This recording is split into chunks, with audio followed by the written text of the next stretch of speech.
Good morning, Seaside. What a joy it is to be here with you. Spring is here, and to that end, as you heard from Janet, we are going to be meeting outside after the service in the sun, in our gardens, with our food and our coffee. And it's about time we finally decided, hey, let's use one of the great spots we have. So it took us a while, 5 years, but we got it. But now is the moment. Now is the appointed moment. Hey, this morning's message is about sharing the secret. And obviously, it is inspired by the wonderful phenomenon where our culture is going through right now with the DVD, The Secret. I can remember the first time I saw it, I was in retreat, the 10 of us from leadership from the Association of Global New Thought. We were sitting up in a monastery above Santa Barbara at Mount Calvary, and Dr. Michael Beckwith is one of this group. And so he shared this little project he had just done on this DVD called The Secret. We watched on this computer. I thought, yeah, that's nice. That's okay. I hadn't a clue, man, the phenomena that would shoot through our culture. And my goodness, it's a good thing I was wrong, because it is very exciting. You know, it is now hitting the mainstream. As we know, this week, some of the guys were on Larry King Live. You know, a couple weeks ago, it was Oprah. They're on the Today Show. And it's like, all of a sudden, people are talking our stuff. And my cousin, who's been hearing me preach this for 25 years, said, Christian, do you hear about this law of attraction? And it's nothing new, but all of a sudden there's this credibility to our new thought movement that hadn't been there before. And what is exciting is that people are talking about it. And the whole DVD ended with one of the things that the past leaders of civilizations didn't do, which would have been the key, was to share the secret. And that's what's going on right now. Maybe not, our political leaders aren't saying you're free and you're empowered and go out and create your reality. But I'll tell you, there is a culture of philosophers and spiritual inspirers that's saying, hey, you know what? You can live your dream. You can create your reality. You are not bound by circumstance. You are not bound by what your parents told you. You are no longer even bound by your DNA coding. You're not a product of what your body says you should be, but rather there is something inside of you that is greater than your body. It is greater than your bank accounts. It is greater than your divorces. It is greater than your betrayals. There is something that can show up in your life, and the exciting part is it's right now. You know, yes.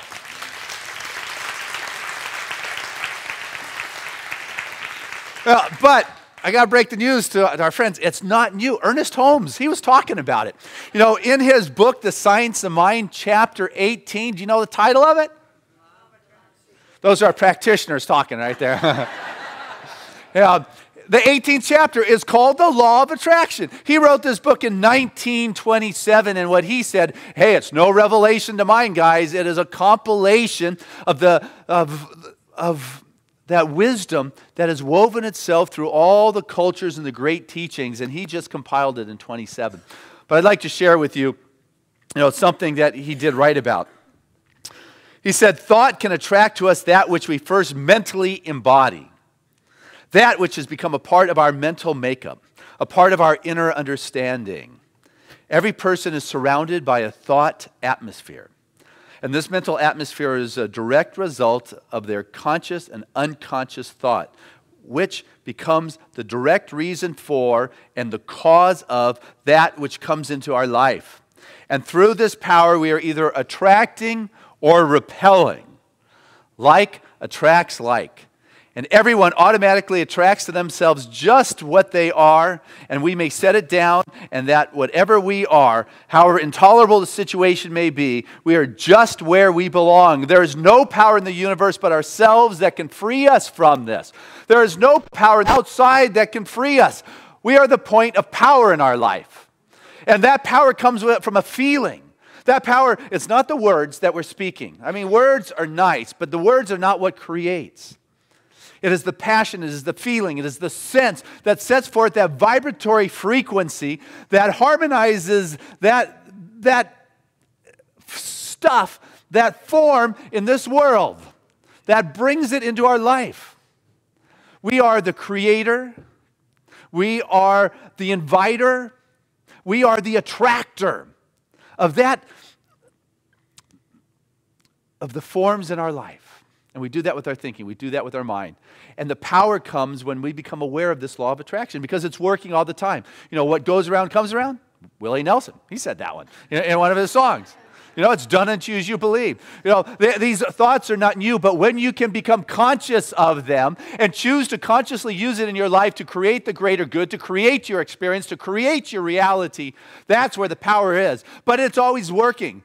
There was this lady by the name of Penny Brown, and this morning I'm probably going to just share a bunch of stories that just show the law of attraction in action. But Penny Brown in 1999 took a day off work, a rarity. She took a day off work. She lived in Lancaster, New York, to watch her son's Little League game. And as she was watching, the game came to a sudden halt when a little 10-year-old by the name of Kevin Steffen was hit by a full-swing bat right in the chest. The kid just collapsed on the ground. Lucky for him, there was a nurse in the stands, Penny Brown. She ran out onto the field and found that the blow of the bat just stopped his heart, and there he lay unconscious. Being a nurse, she knew how to resuscitate and applied CPR and saved him from severe brain damage, if not death.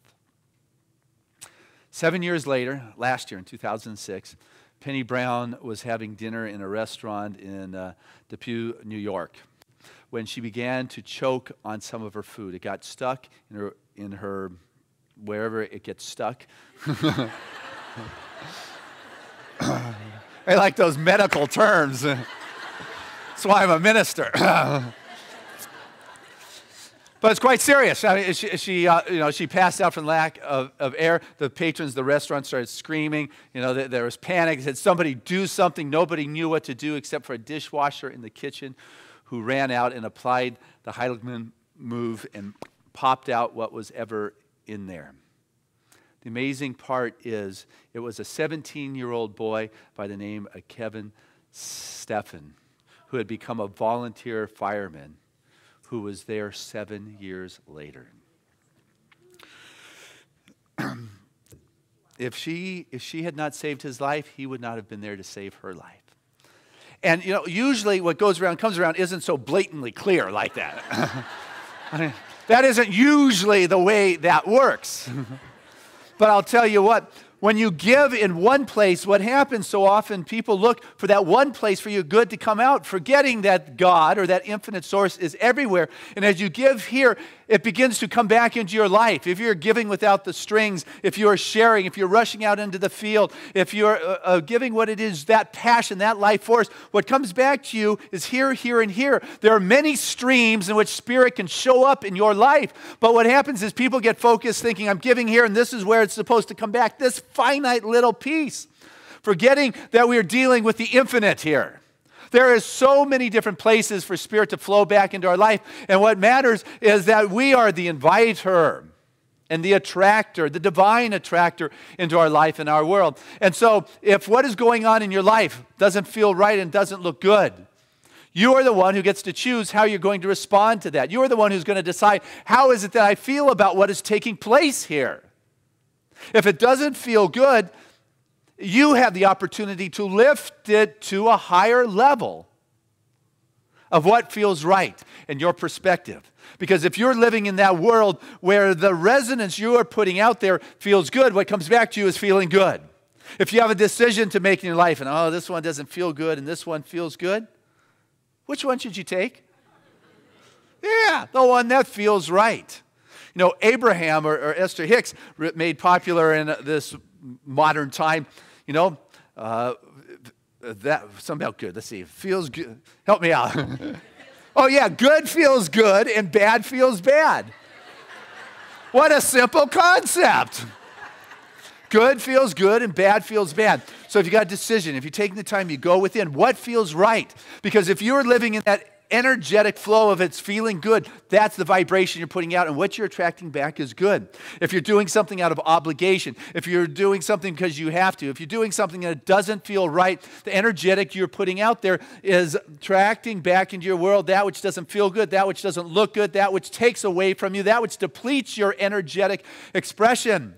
But if you're coming from a place of grace, a place of good, a place of highness,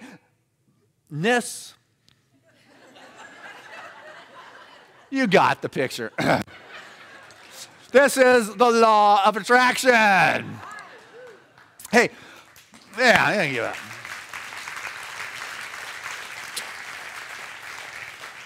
You know, what's so nice about the law of attraction is it is so simple. You know, it is. Hey, Mary Mann Morrissey's coming back to Seaside. We're very excited about it. She's coming back to do the Good Friday service. She did it 2 years ago.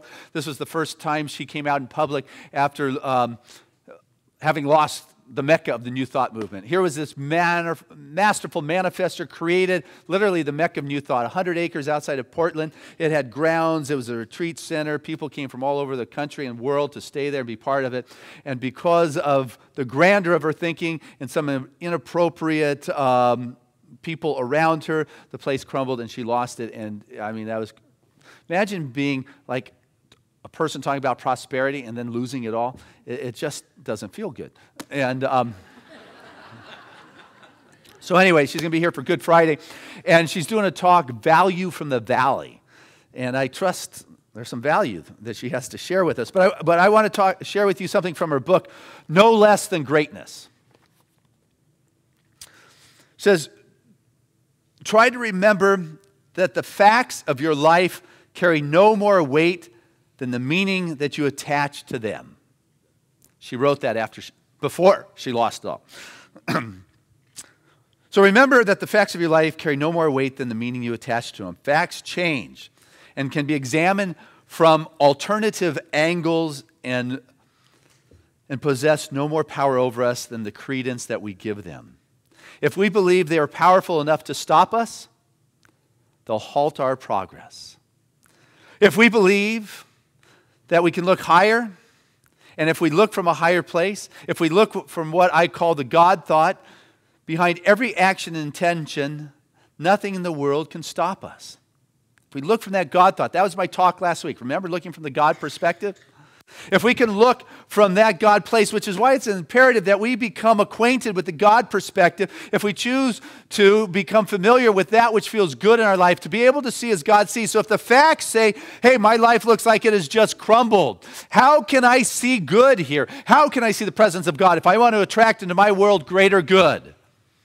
Got to remember, you are the point of power in your life. No one else outside of you can do that for you.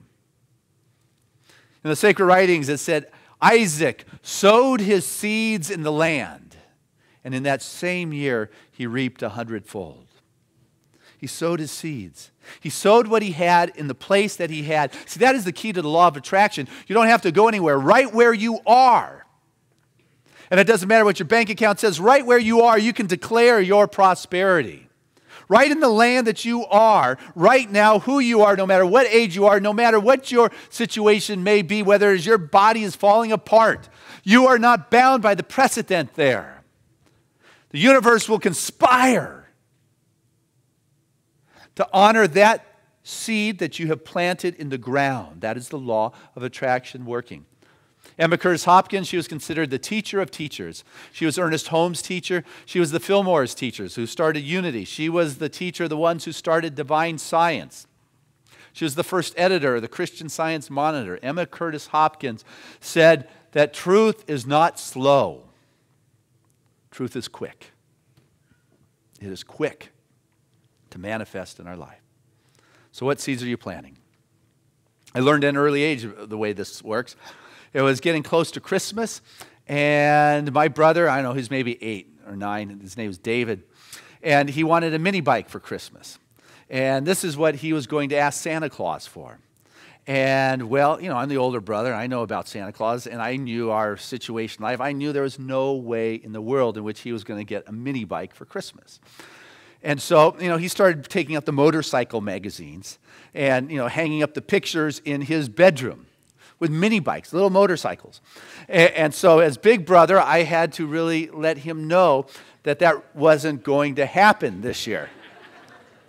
But he didn't believe me. You know, he'd go and tell anybody who asked, hey, what are you going to ask Santa Claus for Christmas? Mini bike. You know, what are you going to get for Christmas? Mini bike. Somehow he attracted himself a motorcycle helmet. And he would wear the motorcycle helmet to the dinner table at night. Yeah, and I finally, started thinking, man, maybe, I don't know. I finally said, Dad, you know, what's going on here? Is David really going to get a mini bike for Christmas? He said, no, don't worry about it. Well, that didn't stop David. David went into our garage that was cluttered and cleared out a spot in our cluttered garage for his mini bike. I said, Dad, he said, don't worry, Christian, it's not, it's too young. 2 days before Christmas, a guy at my dad's club said, you know what, I've been cleaning out my garage. I got this little mini bike that my son doesn't use anymore. Do you want it? Yeah. Guess who got the mini bike? It wasn't me.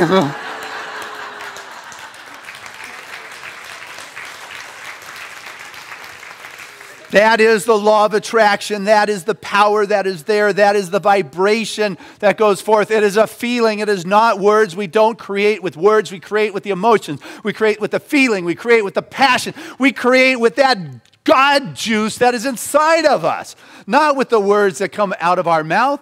And the only person who can be in charge of our world is, that's right. So what your job is to declare it, is to speak it. What it is that you are to create. If you're in a position of power, the only person who has the power of your life is you. You just told me that, at least some of you. Then you are the one who must declare what it is you want. State it, affirm it, proclaim it, announce it to the universe. And the universe conspires to bring it about. But what I have noticed people are declaring is I don't want to be sick if something's going on with their body. Or, I don't want to be, in this financial struggle. And where's the energy? On those things, on the bum body and the tough financial struggle and the scarcity. In the second class of the foundation class, that is what we teach. It's to be able to take that sense of a sick body and not use an affirmation that I am not sick or I am not broke. We take it and flip it over and find the spiritual principle. What is the spiritual truth of a broken down body but one of wholeness? I am whole, I am perfect, I am well, I am comfortable. You begin to declare that which you want to experience. If you're working on abundance, I am opulent, I am the affluent flow, I am wealthy, I am at a place of freedom.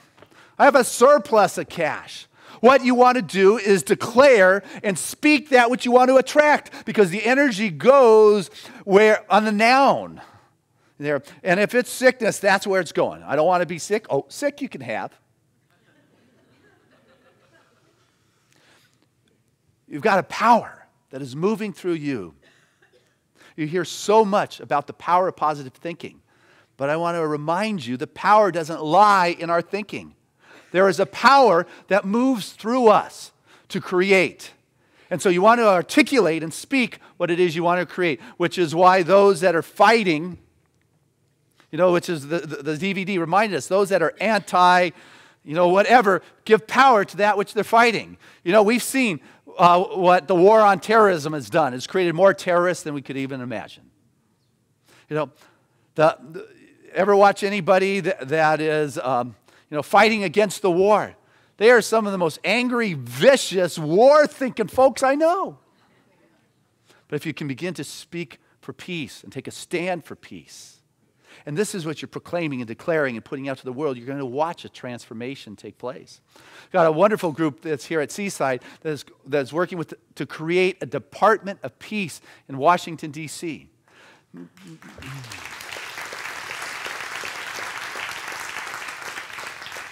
A group took our kids a few weeks ago to Washington, D.C. to lobby, Washington. So there is a room in the Capitol that is for peace. So when the president gets together with their cabinet, not only is there someone who speaks about the War Department, there is now a Peace Department whose responsibility is to present to the world leaders alternatives that are peaceful. What concept? Declaring at the highest level of activity that there are choices that we may not be aware of. So let us stop fighting against that which we don't want and start affirming and declaring that is the law of attraction. That is how it works. Start visualizing to materialize, to manifest, and know that now is the appointed time. One of the guys on this DVD, he took his bank statement. Remember this one? And he did a whiteout on his bank statement's balance, and he wrote some six-figure number in there that he wanted to have as a balance in his bank account. And he started seeing that. Now. Now you start seeing that. The facts of your life do not say who you are. Yeah, I think Joyce and Gordon, your son, James Ray is the one who said on there, the facts of your life do not say who you are.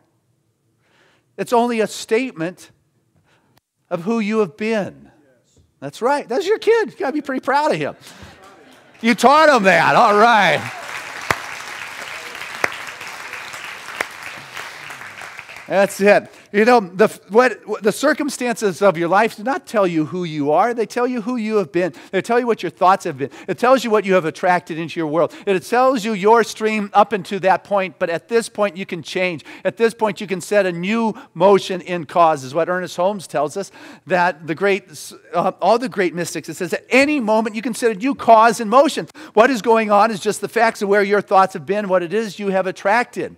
What you want to do is go beyond the facts of your world. Stop seeing and listening to what is there if that is not what you want, and start declaring and proclaiming what is in your heart, what is in your passion, what is in your soul's purpose and code for being here in this world. This is what you're at power to create.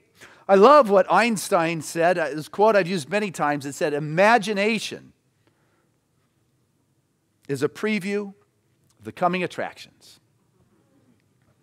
Your imagination is the preview of your coming attractions.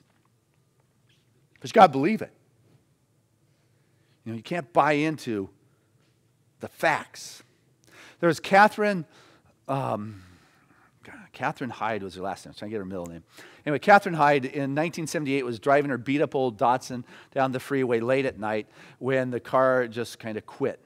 As she coasted off the freeway, she came to a stop at the end of the off-ramp. Her engine died, her lights were out, and there was smoke coming in on the passenger side of her car. The smoke began to be quite profuse. She jumped out of her car quickly just to see the smoke pouring out from underneath the hood in her car when she realized that she was in the most dangerous neighborhood of all the inner city of L.A. late at night, and she looked and she saw two guys coming running at her. She assumed the worst. They ignored her, ran right past her. One guy jumped in the car, opened up the hood. The other guy with the blanket put out the fire underneath the hood. When the rescue crew arrived, the firemen said how lucky she was, that the car could have blown up at any moment. When she went to thank the guys, they were gone. She didn't know what to do with that kind of energy. And so she was left in the wake of that experience, attempting to find, somebody stranded on the side of the road, somewhere where she could extend that magnitude, and reciprocity of the way in which she had been saved. And so weighing underneath that, she realized that she couldn't pay back the guys that assisted her because they were gone. She didn't know who they were. And so she decided to pay it forward.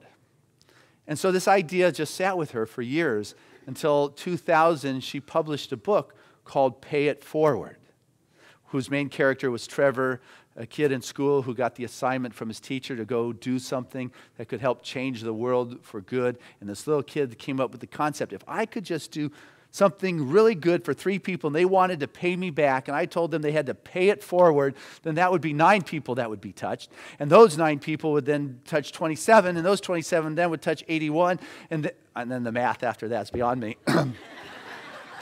But, her work, as we know, became a wonderful, not only bestseller, but a movie with Kevin Spacey. It was a hit that year, and the concept has been implemented into elementary schools across our country. The foundation, Pay It Forward Foundation, is loaded with stories of people that just tell you amazing things, that just give a testimony to the wonderful beauty that is part of the human soul and spirit. And imagine if that energy started moving like that and started expanding in ways that this world could be transformed like that. That is how quickly things can change. Truth is quick, is what Hopkins told us.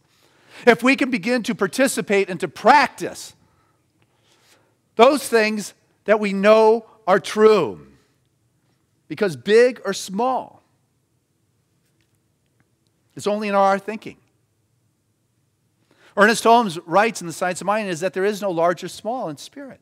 It's all God. How can you have a little bit or a lot? It all is. It is infinite. There is no large or small, and the ease in which it unfolds itself, it's not hard and it's not easy. It just unfolds itself. The concept is in our mind and in our thinking. Oh yeah, if I got a stomach ache, I can understand how I attracted that, some bad thoughts or the smaller, I can begin to practice this principle. But the thing about principle or law is that it is true across the board. And so it doesn't matter if it's a little stomach ache, a bleeding ulcer, or a tumor. If I can begin to say, I am at the point of power and creation in my life, and there is no large or small in the mind of God, and I am of that place, then I can begin to neutralize my perspective that this is going to be harder to heal this physical situation or this bank account or this relationship. It comes down to my thinking, but I've got to be willing to have the guts to go for it a little bit bigger. And I don't have to know how it's all going to happen. I loved what Jack Canfield said in the show. He says the headlights of your car, they're only 150, 200 feet. But you can drive across the United States 3,000 miles at night because you can see 200 feet down the road. You don't have to see across the country. And so what's going on in your life is a testimony of your thoughts up to that point. He also said, so what's going on is a so what? What matters is now what? So let me tell you my story, Christian. You know what? So what? I'm a little more compassionate in counseling sessions. But it's now what do you want to declare? Now what is it you want to attract into your life? This little girl, Alexandra. In 1997, this little 1-year-old knew nothing in her life other than having to fight cancer and just painful medical treatments. She was diagnosed with neuroblastoma, which is a pediatric brain cancer. So for the next several years, she just spent her life going in and out of the Connecticut Children's Medical Hospital. And at the age of 4, she was lying in the hospital bed looking up to the ceiling. And this little girl came up with the idea that she wanted to help cure. She wanted to help come up with the cure, and that she knew, what she knew at 4 years old, is that there is all a child wants is for their tumors to just be gone. She wanted to help with the cure. So at the age of 4, she said to her mom, Liz, well, she didn't say Liz, she said Mom, whose name was Liz, Mom, I want to do a lemonade stand and raise some money and give it back to the children's hospital that has been helping me so they can help find the cure. And her mom very lovingly said, sweet idea, but, lemonade's 50 cents a glass. I don't know. Well, this stubborn little girl enrolled the help of her brother, Patrick, and they set up a lemonade stand. But they also happened to catch their local media who put the word out there, and hundreds of people came to this little girl's lemonade stand. And that day in 2000, she raised $2,000. And that she donated to the Children's Center. This little 4-year-old came up with that. The next year, in the beginning of 2001, they moved to Philadelphia. She set up a lemonade stand, raised maybe $600 that year. And in 2002, the media once again got wind of it. It got such national attention that she ended up going on Oprah. New York Times caught it. She was in People magazine. Even the Today Show went there to buy lemonade. And the country, set up lemonade stands all over the place. And they raised over $220,000 on that day in 2003. In 2004, they decided somehow that all these lemonade stands across the country on one day, June 12th, they were going to have an Alexandra Lemonade Stand Day. 1,000 different stands on June 12th opened up, and that day they raised $1.5 million. Little Alex went on in August 1st of 2004. She lost her battle with cancer. That year they went on to raise a whole bunch of money, and up to now they've started a foundation that has raised over $5 million. This little 8-year-old left a profound legacy and a lesson that tells me that it doesn't matter how small you are. Everyone makes a difference. And it doesn't matter how much you contribute. Even 50 cents makes a difference. She had a passion. She had a conviction. She had a vision. It wasn't necessarily the words she shared. I'm sure she fulfilled her destiny in this world. She has assisted more children than she would ever begin to imagine from here and into the future. You know, I want us to try something this week to create in our life. You don't have to go out and create $5 million. Leave that to the 8-year-olds. But I want you to create a game this week and put this law of attraction in practice. I want you to tell yourself, I think the DVD said, try to see if you could create a cup of coffee this week. Have somebody buy, if you can create a cup of coffee this week, go see if you could do that. Or the proverbial parking spot. Know that that parking spot is waiting for you. I like to know that when I'm at a checkout stand and I fall a couple pennies short, that there's always a couple cents on the counter or on the ground. That means I don't have to break another dollar. What is it? I know Seaside has a vision that we are creating this spiritual center, the multi-building campus that is a spiritual hub of our county, of our state. There is a light. People walk through the doors and can feel the presence of God. That is a place where we are assisting children to step into the world that know the law of attraction, that are not victims to circumstances. A place where spiritual education comes to adults to assist us to have shifts in our life. I know that Seaside is a place that when people walk through the door, they can feel the presence of God. I know Seaside is a place that has a wall that is finally appropriately back up there. You know, I am able to see Seaside in such a way and call forth that law of attraction. I'm asking you this week to practice, play a game, and see what it is you can create. Initially, I thought about putting in the Sunday program a secret request form. You know, for you to fill out. But you know what? We got prayer requests. That's the same thing. Put your prayer requests in the prayer request chest. That gets prayed on every day, all week by our spiritual practitioners. Fill out one of the goal sheets. We'll pray on it all year, send it back to you at the end of the month. It's in the back at the prayer table where we have a practitioner right now, Lori Sheets, holding the light, Nancy Marks, holding the light. We know that the power of that vibration is so real that we are constantly playing within that field. And I'm challenging you this week to play the game, to challenge God. In Malachi it says, prove me now this, says the Lord of hosts. God's challenging you to proclaim, to declare what is in your heart. And if it feels good, go for it. And if it doesn't, let it go or move to a higher ground so you can see. That law of attraction is working. You don't have to be hit in the chest with a baseball bat to be saved. You put your love out here and you have infinite streams of God coming back into you. It is all God right here. You don't have to go out and find a cure for cancer, but what is in your heart to do? I'm challenging you this week to start going for it, to put it out there, and to know that there is something far greater at work in supporting you. The universe conspires to bring about your good because your good is God's good and we want it. God bless us as we do it.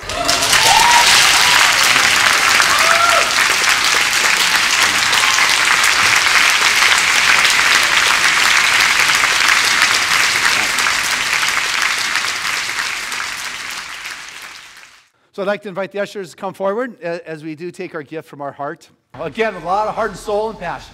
Divine love through me blesses and multiplies all that I am, all that I give, and all that I receive. I am prosperous now.